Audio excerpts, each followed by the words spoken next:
تھوڑا سا ریلیکس کر لینے دیتے تو پھر یہ ویڈیو ہو جاتی تو زیادہ بہتر تھا. ویڈیو اس طرح سے پولیس سے ریلیز ہونا یا پولیس کی کسٹڈی میں تھا نا, تو ایک دم ریلیز ہو گئے, تصویر سامنے آ جاتی, بس ٹھیک ہے. لیکن پتہ نہیں, یہ بھی ایک سوالیہ نشان ہے. یوں پی ٹی آئی پروپیگنڈے کا موقع دیا گیا اور وہ حسب روایت اس کا الزام فوج پر ڈال رہی ہے.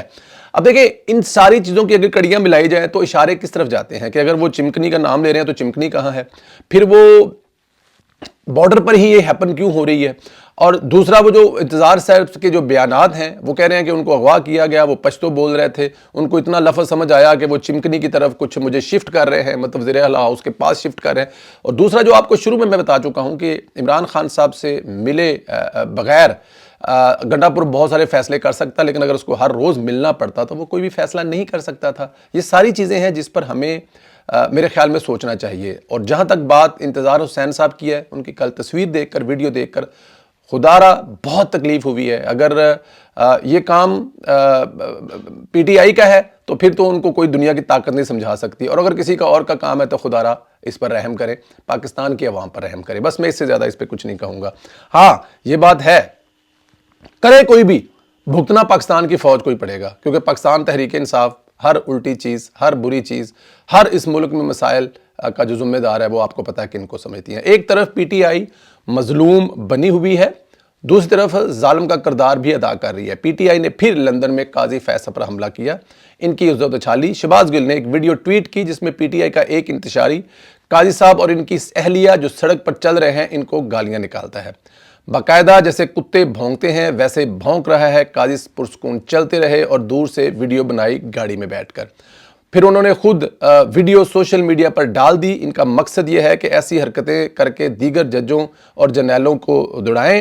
ان کے ساتھ بھی یہی کریں گے اگر عمران خان کا ریلیف نہ دیا تو. ایک مافیا بن چکا ہے, کلٹ مافیا بن چکا ہے. ایک تاریخ میں بتایا گیا ہے کہ جب تک نہیں کریں گے حالات نہیں سدھریں گے. اچھا یہ بات تو کنفرم ہے کہ یہ ایک بہت بڑا کلٹ جو ہے وہ بن چکا ہوا ہے. میں بلیو کریں کہ بڑی دکھ اور تکلیف ہوتی ہے جب آپ اس قسم کی چیزیں دیکھتے ہیں, اور پھر ان چیزوں کے ساتھ آپ کا نام لگتا ہے کیونکہ آپ اوورسیز پاکستانی ہیں. میں نے جب ابصار بھائی کا, ابصار عالم کا وہ کلپ جو اوورسیز کے بارے میں ان کا کلپ تھا وہ انکمپلیٹ کلپ تھا, جب وہ دیکھا تو میں نے ابصار بھائی کو میسج کیا کہ ابصار بھائی آپ ہمارا پراؤڈ ہیں, آپ ہمارا فخر ہیں, اور اوورسیز پاکستانی آپ سے اتنا پیار کرتے ہیں کہ آپ سوچ نہیں سکتے. اور آپ کے مشکل وقت میں اوورسیز پاکستانیوں نے میرے خیال میں آپ کے ساتھ کھڑے, انہوں نے کہا کہ بھائی اوورسیز پاکستانی میرا محبت ہے, میرا پیار ہے, میرا پراؤڈ ہے. لیکن وہ اوورسیز جو قاضی پر, جو وہ اوورسیز جو پاکستان پر, وہ اوورسیز جو پاکستان سے ہر آئے مہمان پر اس قسم کی حرکتیں کرتے ہیں, میں ان اوورسیز پاکستانیوں سے کبھی پیار اور محبت نہیں کر سکتا. لیکن یہ جو ملینز آف اوورسیز پاکستانی ہمارے ماتھے کا جھومر ہے, ہمارا پیار ہے, ہمارا محبت ہے. پھر اس کے بعد جب میری ان سے بات ہوئی تو اس کے بعد فوراً یہ قاضی والی میں نے ویڈیو دیکھی تو مجھے پھر ابصار بھائی یاد آئے کہ ابصار بھائی کی بات تو ٹھیک ہے. وہ اوورسیز پاکستانی جن کو ایک فتنے اور کلٹ کا وہ جو شکار ہو چکے ہیں, ان سے کوئی بھی پیار اور محبت نہیں کر سکتا. ان کے بارے میں جو نیشنلٹیاں کینسل کرنے اور ان کی جائیدادیں قبضہ کرنے کا جو کہا جا رہا ہے, اس کے علاوہ کوئی چارہ اور ہے نہیں. اور اگر آپ نہیں کریں گے تو آپ کے سامنے ایسا برل نہیں ہو. اللہ تعالیٰ کی ذات آپ لوگوں کو یہ سمجھنے کی توفیق.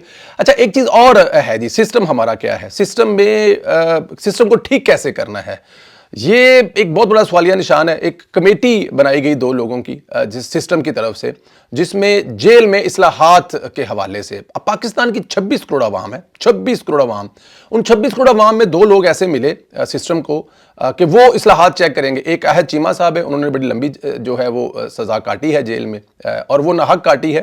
اور وہ جو جیل تھی وہ جینون انہوں نے اس لیے کاٹی کہ وہ شہباز شریف صاحب کے رائٹ ہینڈ تھے, اور بہت سارے ایسے منصوبے تھے جو کمپلیٹ ہوئے, کشانہ ہو, اس کے علاوہ کچھ بہت سارے دوسرے منصوبے, عرفہ کریم ٹاور سے لے کر, یہ جرم تھے ان کے جس جرموں میں انہوں نے سزا کاٹی. تو ان کے بہت ساری سٹوریاں, بہت ساری کہانیاں ہیں. اچھی بات ہے ان کو لیا گیا تاکہ وہ جیل میں رہے ہیں تو جیل میں رہنے کی تکلیف اور دکھ ان کو معلوم ہے. ایک نام اور ہے وہ خدیجہ شاہ صاحب کا. اب جو سسٹم ہے وہ بڑا ظالم ہے.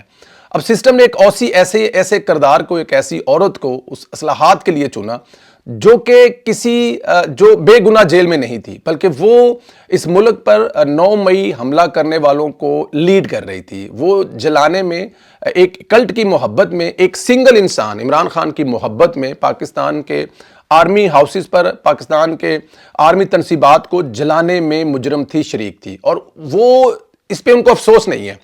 چھوٹنے کے بعد انہوں نے باقاعدہ پھر وہی کام شروع کیے۔ وہ کہہ رہی ہیں کہ عمران خان کی محبت میں آخری حد تک جاؤں گی، سسٹم ان کو لا رہا ہے اور 26 کروڑ عوام پاکستانیوں کے منہ پر ایک چھوٹا سا تھپڑ مار رہا ہے۔ اگر آپ نے جیلوں کی حالت ٹھیک کروانے کے لیے ایسے لوگوں کو لانا ہے تو پھر آپ عمران خان صاحب کو اس کمیٹی میں ڈال دیں۔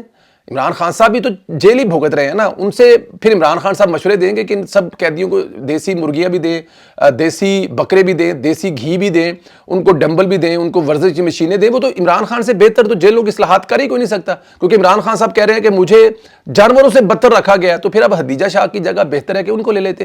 لیکن کیونکہ سسٹم ہے پاکستان کا، اس سسٹم میں کچھ بھی ہو سکتا ہے، کچھ بھی کیا جا سکتا ہے، لیکن یہ 26 کروڑ عوام جو ہیں، خدا را ان کی حالت پہ رحم کریں۔ 26 کروڑ میں سے آپ کو کیا یہی ایک محترمہ ملی جن کے کریڈٹ پر جو ہے وہ میں اور آپ بیان نہیں کر سکتے، ان کی جو ویڈیوز وائرل ہیں وہ میں اور آپ دیکھ نہیں سکتے اس کے بعد۔ لیکن خیر، بنانے والے جو ہیں وہ بنا سکتے ہیں۔ جب آپ کے نانا حضور اس ملک کے ایک بڑے عہدے پر رہ چکے ہوں، والد صاحب جو ہیں وہ اس ملک کے بڑے عہدے پر رہ چکے ہوں، تو پھر آپ کوئی بھی جرم کر لیں، سسٹم آپ کو اتنی ہی عزت دے گا۔ بلکہ میں تو یہ کہوں گا کہ آپ جتنی بڑی زیادتی اس ملک کے ساتھ کریں گے، سسٹم آپ کو اتنی ہی زیادہ عزت اور احترام دے گا۔ اس کے علاوہ میں کچھ نہیں کہہ سکتا۔ اپنا بہت خیال رکھیں۔ اس جیل اصلاحات پر جو 2 رکنی کمیٹی بنی ہے، اس پہ ضرور کمنٹ کریں، تاکہ خدیجہ شاہ صاحبہ ہیں جس کا ذکر کر رہے ہیں، اس پہ ضرور کمنٹ کریں۔ اور قاضی صاحب کے ساتھ جو بدتمیزی ہے، اس کی جو ویڈیو وائرل کر کے شہباز گل صاحب کیا ثابت کر رہے ہیں، ڈرا رہے ہیں، دھمکا رہے ہیں کہ جو بھی جج ہمارے خلاف فیصلہ کرے گا اس کا دنیا بھر میں جینا ہم اسی طرح حرام کریں گے۔ اس پہ بھی اپنا ضرور کمنٹ کریں۔ اور یہ جو پنجوتا صاحب ہے، کہاں تھے، کیوں تھے، کس کا ہاتھ ہو سکتا ہے، خود اس پہ بھی اپنی کمنٹ کریں، اپنی رائے کا اظہار دیں۔ چینل کو سبسکرائب کریں، بیل آئیکن کو پریس کریں، اور زیادہ سے زیادہ واٹس ایپ گروپوں میں شیئر کریں۔ اپنا خیال رکھیں، اجازت دیں، خدا حافظ۔